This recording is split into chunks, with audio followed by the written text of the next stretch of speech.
make easy corn. This is gonna be like one of the easiest recipes you can see. You get the corn. This is how I bought it. So you see this fuzzy thing, some people don't like it. I don't mind it.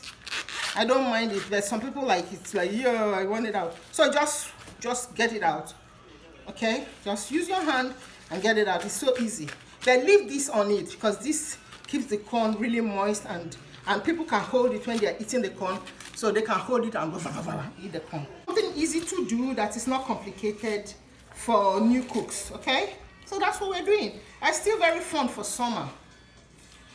We're removing this. Remember, I'm just removing this, but if you don't mind it, you don't have to. But some people, it bothers them. Especially kids. They might be like, hey, what's this? They come. You're going to fill up, cover the corn with the water. The level of the corn. So the next thing I'm going to do, I'm going to add salt.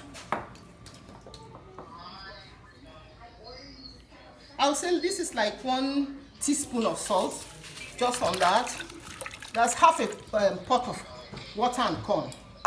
That put on the stove, and then we come on the stove.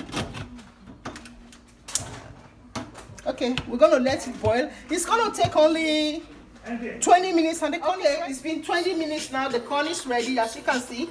That's all. I didn't need to do anything. That's as easy as it goes. Corn is ready. So I already cooked one ahead of time. Just have to let it cool down. I'm turning off the stove right now. I cooked this earlier on, so this one is not as hot as that one, so we can eat this now. Okay. There she is.